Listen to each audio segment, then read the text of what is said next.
बचपन मेरा जिगना गांव। देखिए, मैं सहायक अध्यापक हूँ।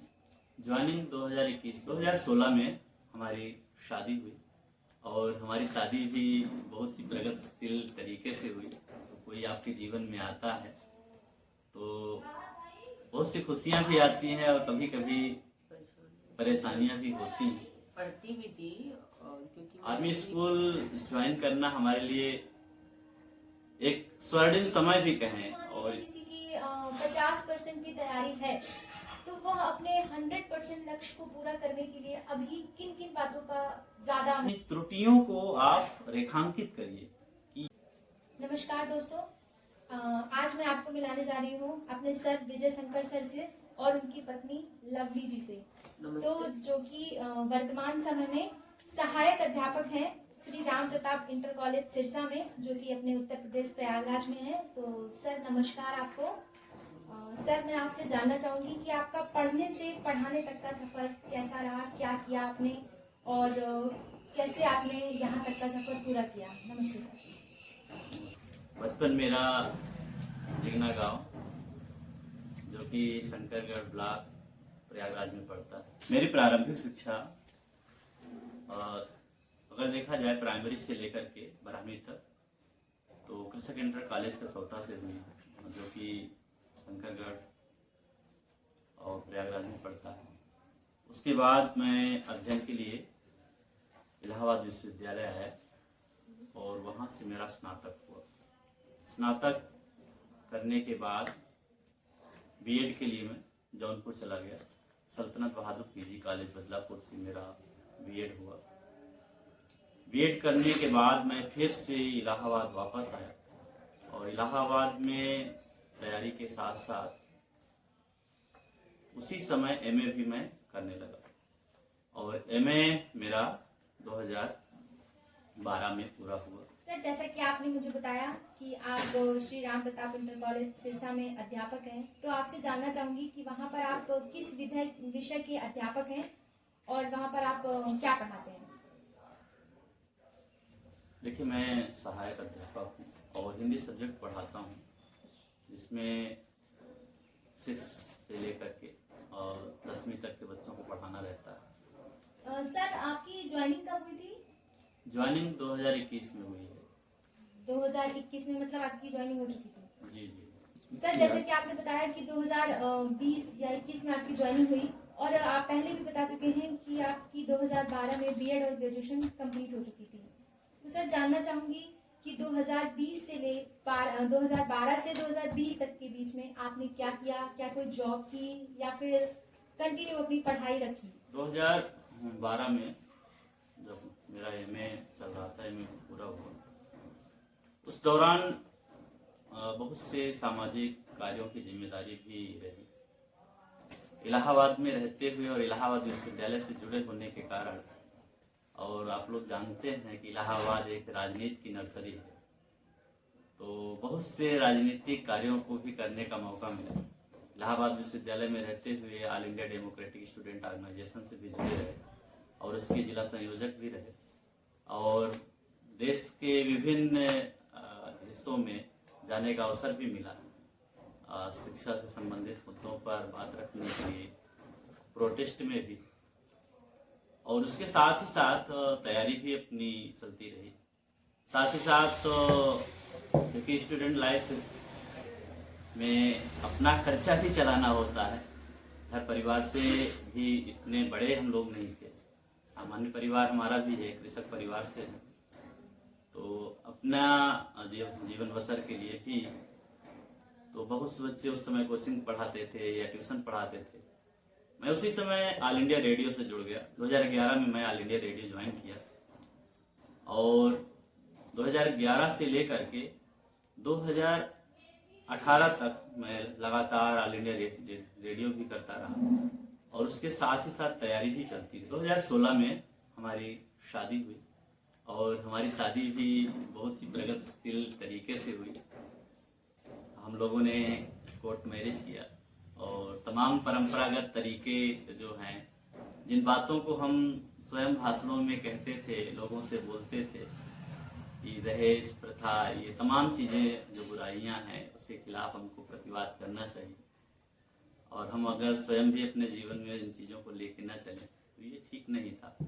इसलिए हम घर परिवार की सहमति लेकर के इस प्रकार का एक डिसीजन लिए कि हम लोग इसी प्रकार से शादी करेंगे।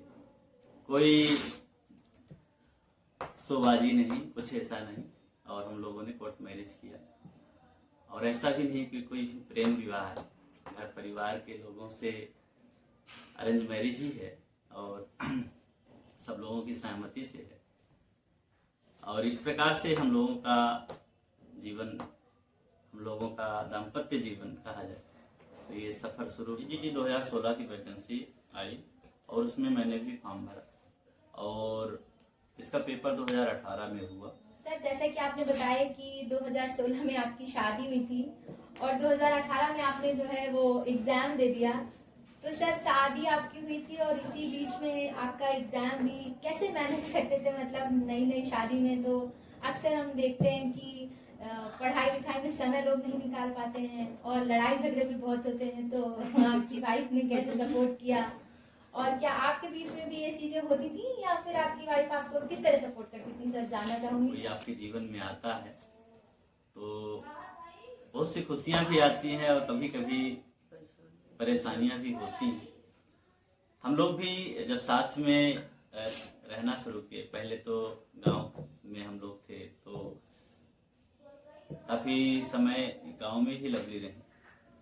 मान लीजिए साल भर लगभग वहीं पर रहे। 2017-18 में हमारे पास आए, इलाहाबाद हमारे साथ रहना शुरू किया। उस दौरान हम लोग साथ में रहते थे, पढ़ाई भी करते थे। देखिए, जो आप कह रहे थे कि लड़ाइयाँ, ये तो देखिए होता है, ऐसा नहीं है कि आप साथ में रहेंगे तो कुछ बहस कभी हो भी सकती है, लेकिन ऐसा नहीं है। अगर अपने दाम्पत्य जीवन को अगर आप सफल बनाना चाहते हैं और साथ में आप प्रतियोगी परीक्षाओं में भी हैं, आप सफलता अर्जित करना चाहते हैं तो कुछ चीज़ें मैनेज भी करनी होती हैं, एक दूसरे का ध्यान भी रखना होता है। और मैं ये पूरे गर्व के साथ कहना चाहता हूँ कि हमारी वाइफ जिस समय मैं तैयारी में था, हर पल साथ में साथ भी दी। और यहाँ तक कि जितना मैं अध्ययन करता था, पढ़ाई करता था, उसको प्रतिदिन पूछना और कि कितना आप पढ़े, कितना याद हुआ। कभी हिंदी साहित्य का कोई जो किताब पढ़ा हो उससे संबंधित जो प्रश्न है, कभी जो प्रैक्टिस बुक है जिसमें ऑब्जेक्टिव प्रश्न दिए हुए हैं, तो एक एक मान लीजिए कोई भी, चाहे हिंदी साहित्य का ही कोई प्रश्न देख लीजिए, चाहे आदिकाल है, भक्ति काल है, उससे संबंधित जो प्रश्न है, जितने प्रश्न बन सकते हैं उनको पूछना। इस प्रकार से एक दूसरे का सहयोग करना। अगर इस प्रकार से आप भी करेंगे, जो इस समय हमारे मुझे देख रहे हैं, मुझे सुन रहे हैं, तो वो भी मानिए कि इन चीज़ों को पॉजिटिव आप ले सकते हैं। होता है कि आपस में भी कभी कभी बात बहस हो सकती है, किसी बात को लेकर के हो सकती है, लेकिन जब आप किसी लक्ष्य को प्राप्त करना चाहते हैं तो इन चीज़ों से आपको थोड़ा सा बचना पड़ेगा और आपसी संबंध को बेहतर बना करके आगे बढ़ना पड़ेगा, यही मैं कहूँगा। तो मैम, सर ने तो अपना बता दिया। मैं आपसे जानना चाहूंगी कि आप इन्हें कैसे सपोर्ट करती थी? मतलब उस दौरान आपकी नई शादी थी, सर पढ़ाई में व्यस्त रहते थे, तो आप कैसे सपोर्ट करती थी? मतलब क्या करती थी और आपकी क्या इच्छाएं थी? जी मैम, बताइए आप। मेरी उस समय कोई इच्छा नहीं थी, बस एक ही इच्छा थी कि बस इनका किसी तरह से कोई जॉब लग जाए कहीं, क्योंकि तमाम महंगाई और हर चीज को देखते हुए लग रहा था बस किसी तरह से नौकरी लग जाए, उसके लिए मुझे जो करना पड़ता मैं कर रही। मैम, जैसे सर पढ़ रहे होते थे उस टाइम पे आप फ्री रहती थी, मोबाइल चलाती थी या फिर सो जाती थी, या सर को कैसे सपोर्ट करती थी आप बताएंगी? जैसे सर ने अभी बताया भी कि जब वो बुक्स पढ़ते थे आप उनके साथ बैठती थी, तो आप उनको किस तरीके से सपोर्ट करती थी? मतलब उनके साथ पढ़ती थी, अपना पढ़ती थी, या फिर सर जो भी पढ़ते थे उसको आप मतलब समझती और फिर उनसे प्रश्न पूछती जैसे सर ने बताया, तो कैसे करती थी आप?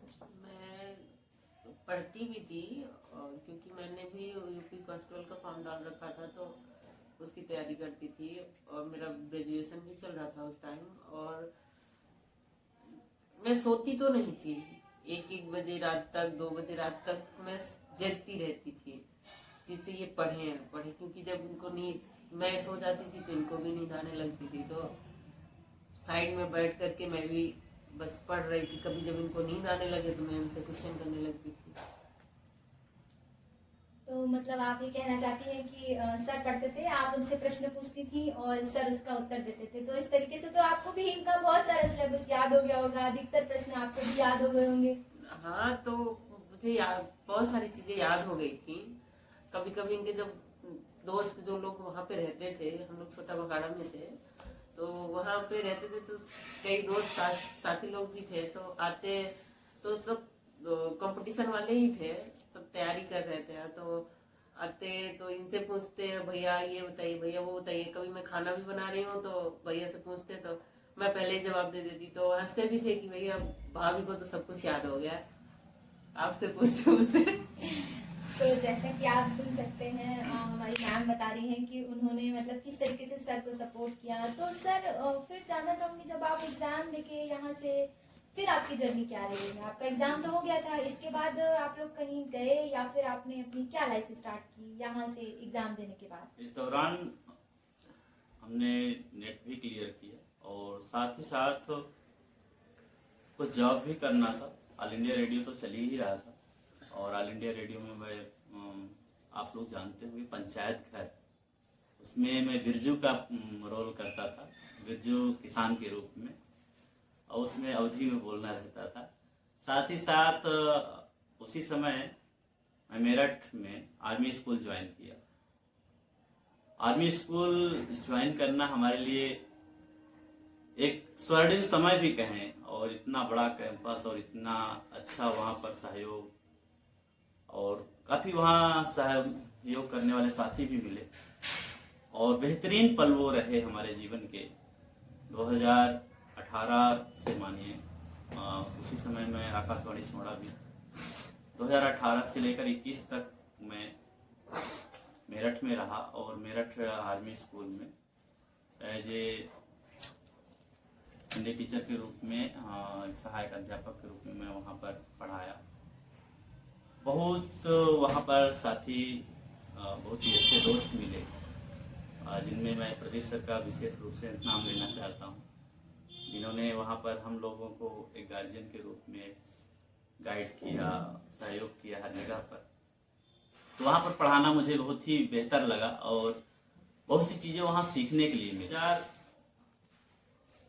2020 में रिजल्ट आ गया, लेकिन ज्वाइनिंग हमारी 21 में श्री राम प्रताप इंटर कॉलेज में हुई। तो फिर आर्मी स्कूल छोड़ना पड़ा, और वापस मुझे अपने शहर इलाहाबाद में आने का मौका मिला, और यहाँ पर श्री राम प्रताप इंटर कॉलेज में मेरी ज्वाइनिंग हुई, जहाँ पर अभी मैं बच्चों को पढ़ा रहा हूँ। हमारे जो बच्चे पढ़ रहे हैं वो सुन भी रहे होंगे, और जो आर्मी स्कूल में भी जिन बच्चों को पढ़ाया वो भी सुन रहे होंगे, वो भी समझ रहे होंगे मुझे, और जानते हैं बच्चे मेरे बारे में भी। तो जैसा कि आपने बताया सर कि 2021 में आपकी ज्वाइनिंग हो चुकी थी, और आप और मैम दोनों लोग प्रयागराज वापस आ चुके थे। सर, अभी हमारे जो दर्शक हैं वो आपसे ये जानना चाहेंगे कि जो आपने तैयारी की उसमें आपने किस सोर्स का सहारा लिया? मतलब आपने सेल्फ स्टडी की या फिर आपने कोई कोचिंग इंस्टीट्यूट ज्वाइन किया? कैसे पढ़ाई करते थे आप? देखिए, दर्शकों के बहुत से सवाल हो सकते हैं। बात ये है कि मुझे मुख्यतः टीचर ही बनना था, और किसी क्षेत्र में नहीं जाना था, इसलिए मैं कोई ऐसा क्षेत्र भी नहीं चुना, और टीचर के रूप में ही अपने आप को फोकस किया। बहुत से छात्र कोचिंग इंस्टीट्यूट की तरफ भागते हैं पढ़ने के लिए, और हमारे साथ भी बहुत से बच्चे ऐसे थे जो कोचिंग कर रहे थे, लेकिन जितना प्रश्न उनको हल कर पाना चाहिए, या जितना प्रश्न मैंने किया, उतना उन स्वयं बच्चों ने नहीं कर पाए। क्योंकि आपको बता दें कि जो 2016 की वैकेंसी है उसमें 125 में से 122 प्रश्न मेरे सही हुए थे, और मैं किसी भी कोचिंग में कभी नहीं गया अभी तक। कोचिंग करने का कोई नहीं, स्वयं ही पढ़ाई किया घर पर ही रह करके। जैसा कि मैं पहले भी बताया कि हम लोग साथ में रह रहे थे, हमारी वाइफ भी साथ में रहे। तो जो बच्चे अगर हिंदी से टीजीटी लेना चाहते हैं, अभी अप्रैल में जो पेपर होने जा रहे हैं, अभी आगामी पेपर के लिए, उनके लिए मैं बोलना चाहता हूँ कि अगर वास्तव में आप मन से और प्रतिदिन पढ़ाई करिए, कुछ टारगेट निर्धारित करिए कि आज मैं मान लीजिए आदिकाल समाप्त करूंगा और आदिकाल से संबंधित जितने प्रश्न हैं उनको हल करूंगा। पहले आप किसी अच्छी बुक से पढ़ लीजिए, 1-2 बार तो आप हिंदी साहित्य के इतिहास के लिए रामचंद्र शुक्ल की किताब पढ़ डालिए, रामचंद्र तिवारी को पढ़ डालिए, डॉक्टर नगेंद्र को पढ़ डालिए। 1-2 बार पहले हिंदी साहित्य को ऐसे ही सरसरी निगाह से पढ़ डालिए। ये किताबें बहुत ही महत्वपूर्ण हैं, चाहे रामचंद्र शुक्ल को आप देख लीजिए, चाहे आप डॉक्टर नगेंद्र की किताब पढ़ लीजिए। ये किताबें हैं, आप लोग पढ़े भी होंगे जो हिंदी साहित्य का वो कर रहे हैं।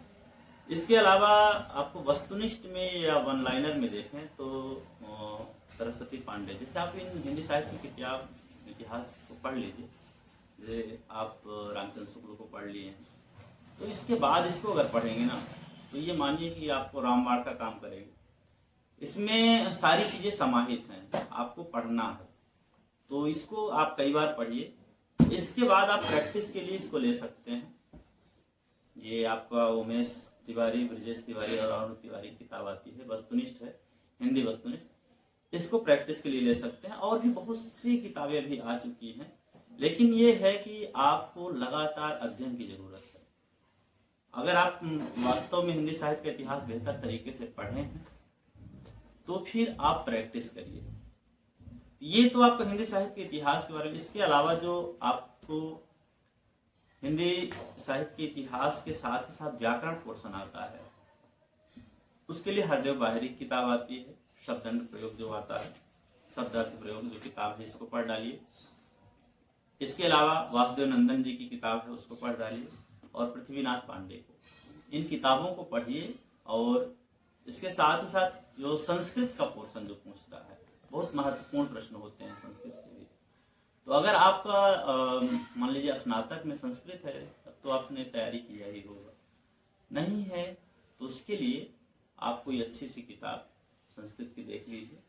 हिंदी साहित्य का उसमें कुछ कुछ इतिहास पूछता है, कुछ व्याकरण पोर्शन पूछता है, तो इसका भी तैयारी आप बेहतर तरीके से करिए। और आप लगातार अगर प्रतिदिन, लेकिन ये है कि आपका अगर पेपर आ गया है तो 8 से 10 घंटे आपको प्रतिदिन पढ़ना पड़ेगा। अगर अभी से आप लग जाइए तो ऐसा नहीं कि असंभव है, आप आसानी से कर सकते हो और बेहतर कर सकते हो। बगैर कोचिंग के आप बेहतर कर सकते हो। मान लीजिए अगर कुछ बच्चे ऐसे हैं कि जो नियमित नहीं पढ़ पाते हैं, उनके लिए कोचिंग जरूरी है, क्योंकि नियमित होने के लिए आप जब कोचिंग जाते हो एक संगत बनती है, आप अपने आप से मोटिवेट नहीं हो पाते हैं, आत्म प्रेरणा आपको नहीं मिल पा रही है, तब आप कोचिंग ज्वाइन करिए। लेकिन अगर आप अपने घर परिवार की परिस्थितियों को देखते हैं कि हमारा घर परिवार किस स्थिति में है और उसके अनुसार आप आत्म प्रेरित होकर के पढ़ना चाहते हैं, तो कोई आपको रोक नहीं सकता, आप बेहतर करोगे।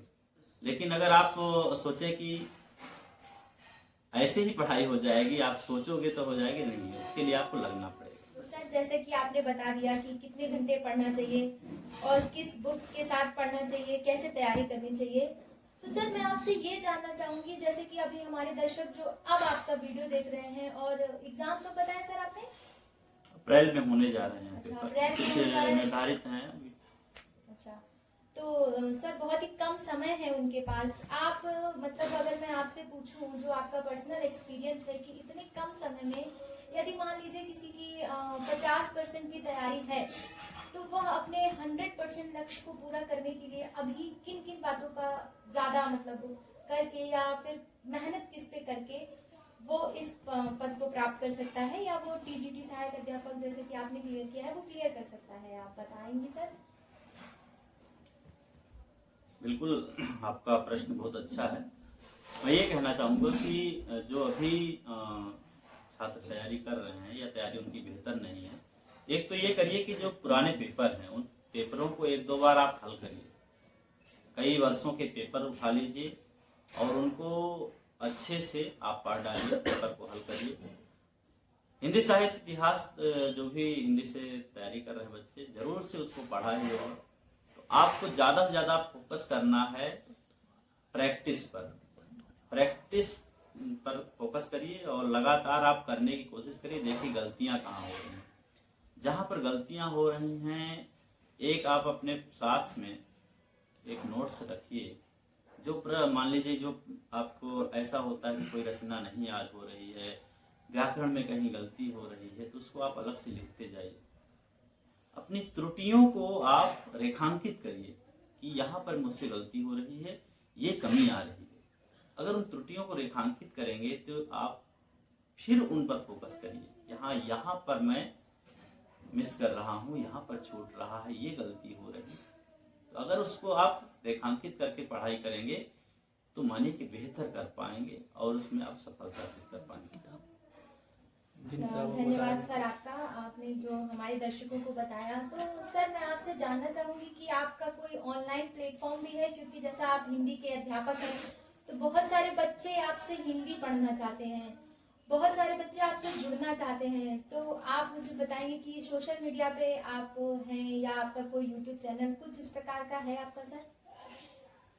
बिल्कुल मैम, बात ये है कि हमारा चैनल है और ये कोरोना काल के दौरान ही मैंने चैनल बनाया था, क्योंकि आर्मी स्कूल में पढ़ा रहा था। उस समय बच्चे घर पे होते थे और उनके साथ कैसे जुड़े, कैसे उनको पढ़ा पाए, यही सोच रहा था। उस दौरान मैं कुछ वीडियो बनाया और उसको अपलोड करना शुरू किया। धीरे धीरे करके मेरा एक चैनल बना जो साहित्य ज्ञान के नाम से, आप यूट्यूब पर सर्च करेंगे तो मिल जाएगा, साहित्य ज्ञान चैनल। और उसमें 6 से करके 12 तक के बच्चों के मैटर भी डले हुए हैं, कुछ प्रतियोगी छात्रों के लिए भी डले हुए, सामाजिक कुछ हैं, कुछ कहानियां हैं, कुछ कविताएं हैं। तो इस प्रकार से साहित्य से जुड़े हुए पोर्शन उसमें हैं। और जो भी हमसे जुड़ना चाहते हैं जरूर से साहित्य ज्ञान चैनल को सब्सक्राइब करें और हमारे साथ जुड़ सकते हैं। बहुत बहुत धन्यवाद सर आपका हमारे साथ ये जानकारी साझा करने के लिए। तो मैं आप दर्शकों को बताना चाहूंगी कि जैसे कि विजय सर ने बताया कि उन्होंने कैसे अपनी जर्नी की शुरुआत की और आज वो टीजीटी सहायक अध्यापक के रूप में कार्यरत हैं। तो सर आपसे रिक्वेस्ट करना चाहती हूँ कि आप अगले कुछ वीडियो में हमारे दर्शकों को अपनी एक विद्यालय की जर्नी, मतलब आपका विद्यालय कहाँ पर है, बच्चों से रिलेटेड और आप कहाँ पढ़ा रहे हैं, उसका एक वीडियो हमारे दर्शकों को शेयर करेंगे, आप बनाएंगे, क्योंकि हमारे दर्शक भी देखना चाहेंगे कि सर आप जहाँ पढ़ा रहे हैं वहाँ के बच्चे, वहाँ का माहौल, जिससे कि वो मतलब इस पोस्ट को पाने के लिए प्रेरित हो सकें। सर बनाएंगे आप? बिल्कुल बिल्कुल, जरूर से बहुत सी चीजें मैं बच्चों को शेयर करता रहता हूँ। विद्यालय में जो कार्यक्रम होते हैं उसको भी मैं अपने चैनल पर शेयर करता हूँ। और जो हमारे श्रोता हैं, जो हमारे दर्शक हैं, जो हमें जानते हैं, वो भी समझ रहे होंगे कि हमारा साहित्य ज्ञान चैनल चल रहा है और उसमें बहुत से हमारे ऐसे शुभचिंतक हैं जो हमें प्रेरित करते रहते हैं कि किस प्रकार से हमको वर्क करना चाहिए, कैसे आगे बढ़ना चाहिए। धन्यवाद सर, और आप दर्शकों को भी बहुत दिल से धन्यवाद। आप धैर्य के साथ हमारा वीडियो देख रहे होंगे। तो मैं आपको बताना चाहूंगी कि अब आगे आने वाले वीडियो में सर अपनी बीच बीच में स्ट्रेटेजी भी शेयर करेंगे और उनकी जर्नी भी शेयर करेंगे, और आप लोगों के लिए जितना भी वो मदद कर सकते हैं अपने यूट्यूब चैनल के माध्यम से वो करेंगे। तो आप इनका चैनल सब्सक्राइब करें और सर को ज्यादा से ज्यादा प्यार दें। धन्यवाद।